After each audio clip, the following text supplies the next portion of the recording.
What if I told you that there's a kind of rest that doesn't just recharge you, but erases you? Like someone pressed the reset button on your very existence? Not the casual 8 hours your productivity apps keep nagging you about. I'm talking about a sleep so deep, so disturbingly heavy, that when you wake up, you don't even feel like the same person who closed their eyes. It's not rest. It's resurrection. Sounds dramatic?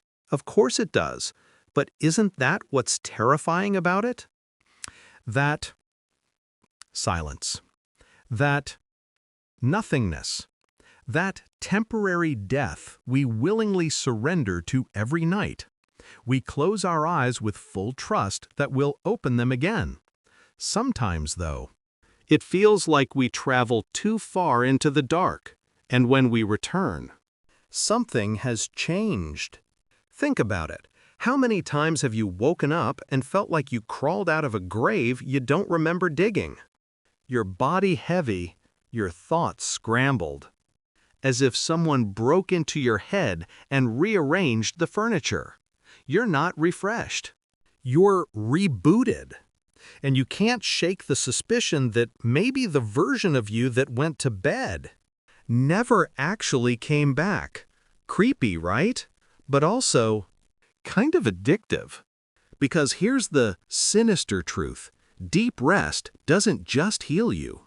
It rewrites you. Your brain flushes itself like a corrupted hard drive, scrubbing out the clutter, erasing fragments of yesterday you swore you'd never forget. You're not just well-rested, you're edited, polished, altered. And you trust this process blindly every single night, without ever asking who's really in control here. But let's be real. We glamorize productivity so much that the idea of surrendering to unconsciousness feels like weakness. Sleep is for the weak, right? Yeah. Tell that to your brain when it's silently plotting your destruction because you pulled 3 all-nighters to finish that one project nobody will remember next week. The joke's on you. Sleep isn't optional. It's the landlord of your mind. And if you don't pay rent on time, it'll evict you from reality. Here's where it gets darker. Neuroscience shows that during deep sleep, parts of your brain literally shut down in patterns eerily similar to death. Your sense of self, gone. Your awareness of time, dissolved. Your consciousness, offline. You become a ghost haunting your own body. And when you wake, you don't remember most of it. Convenient, isn't it? Almost like nature doesn't want you knowing what really happens when you slip under. Have you noticed how unsettling it feels when you fall into one of those blackout sleeps? No dreams, no fragments, no sense of time, just absence. One moment, you're staring at the ceiling. The next, it's morning, and your alarm clock is screaming at you like a demon. Hours gone. Erased. You swear you just blanked. But time has betrayed you. And yet, ironically, you feel alive again. Stronger, sharper, like your body rebooted you without permission. Creepy little factory reset. Now here's the sarcasm. People buy expensive spa packages, Himalayan salt lamps, lavender sprays, and meditation apps. All chasing the same thing your body gives you for free, if you let it. Deep rest. But no.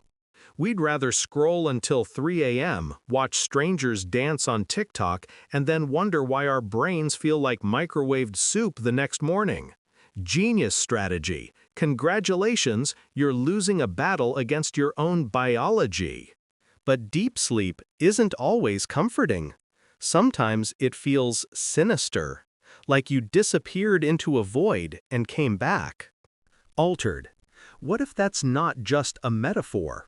What if the self you are right now only exists because countless older versions of you went to sleep?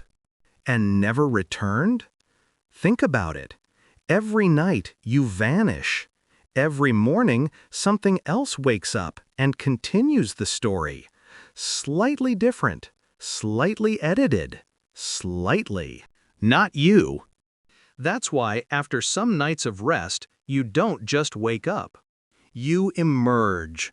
You feel like you've been wiped clean, as if the shadows of yesterday's mistakes have been sandblasted off your mind. Suddenly, the thing that broke you yesterday feels small. The heartbreak that crushed you last week feels tolerable. The disaster you swore you couldn't survive somehow doesn't carry the same weight. Not because it's gone, but because the old you, the version who couldn't handle it, never came back.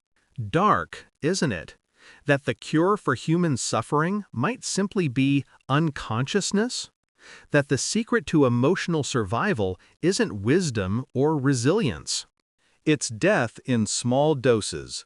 Sleep is just a legal, renewable way to kill yourself a little bit at a time. And wake up as someone slightly better suited to carry the burden. We don't talk about that part, do we? Because it's uncomfortable. Because it makes the miracle of rest sound more like a haunting. And let's not forget dreams, or should I say, the simulations, the shadow plays your mind puts on to distract you while it scrubs your soul clean. Think about how bizarre it is. In dreams, you accept the impossible without question. Flying? Totally fine. Talking to a dead relative? Sure.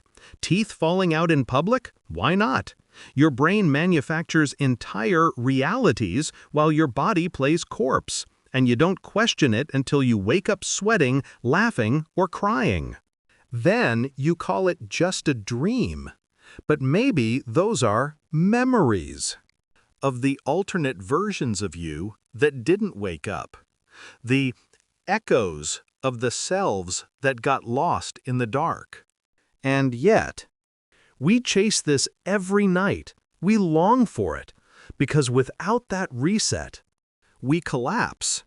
Lack of sleep breaks you faster than starvation.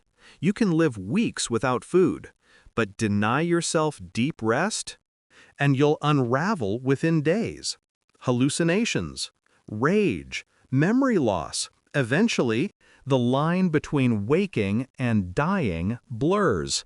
So, yeah, sleep is the most dangerous drug of all. Free, addictive, and mandatory.